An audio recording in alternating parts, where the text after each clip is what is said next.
Fred here, welcome back to the Gear Obsession channel. In this episode, we will be taking a look at whether or not we need to heat the surface before putting FrogLube on, or not. Stay tuned.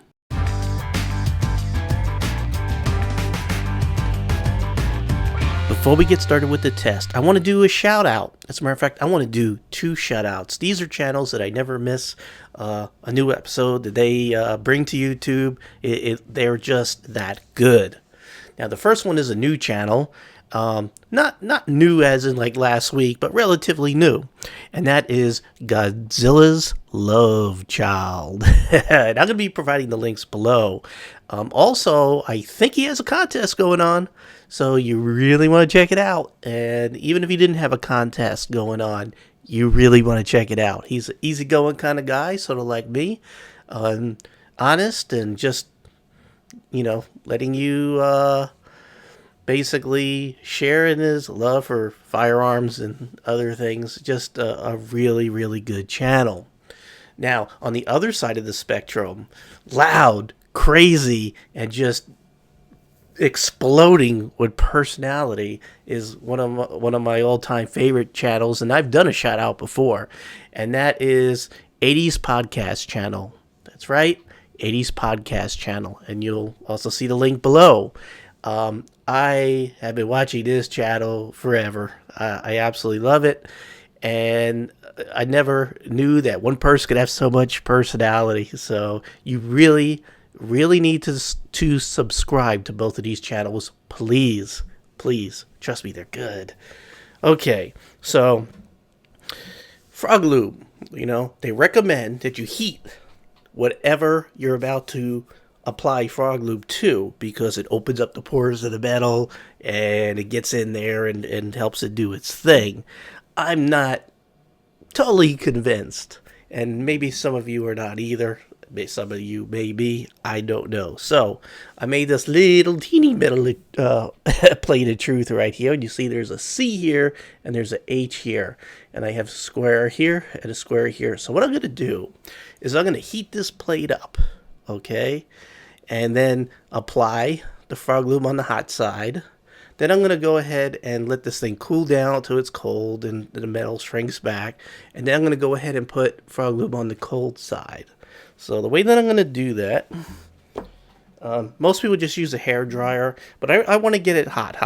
I know they don't want it like frying hot, but I got this little heater, and I'm just going to sort of put it here and let it, get it till it's barely touchable, and that's about where you want it. You don't want it where you can't touch it, where you're cooking on it, but you just sort of want it where it's barely touchable.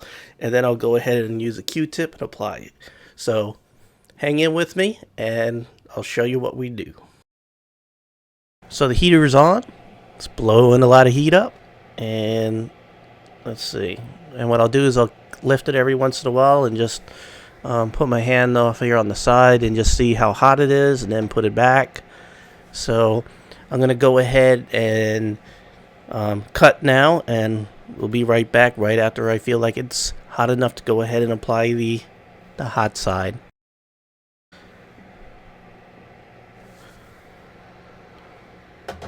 Okay, I think we're there.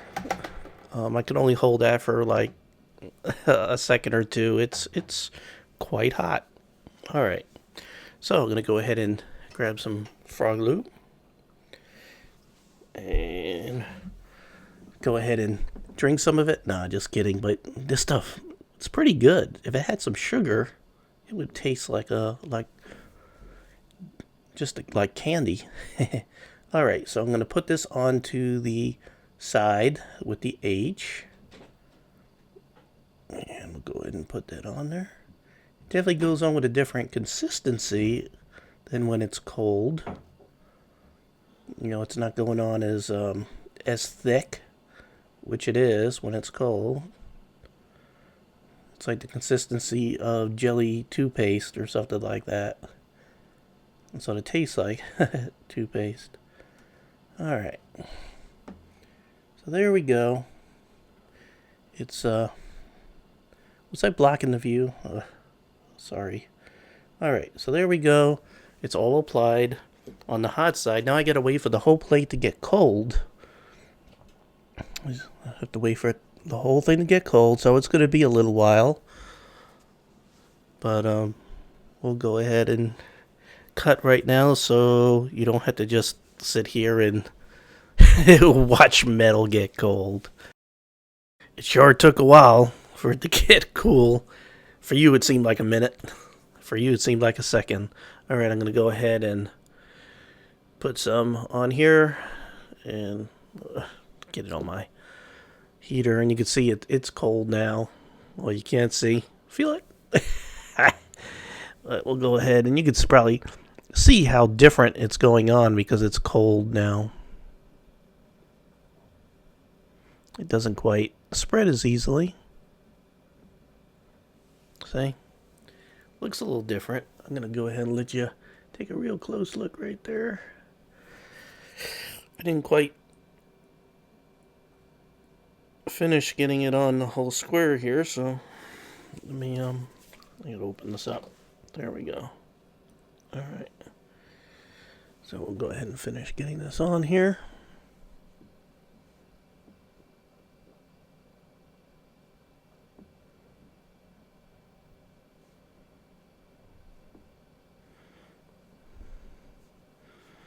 Try to get it on about the same consistency, but it's kind of hard because this stuff is so thick.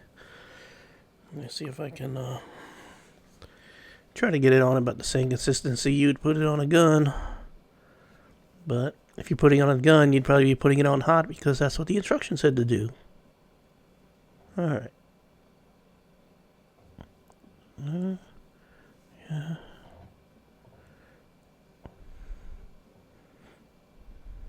Alright, good enough. Okay, so quite obvious which side's cold, which side's hot. And what I'll do is go ahead and put this outside. It's probably going to take a couple of months for it to start showing some rust, and we'll see how it goes. So which side do you think will rust first? Also, I want everyone to keep in mind that the primary purpose of this stuff is like lubrication, not, protection is part of it.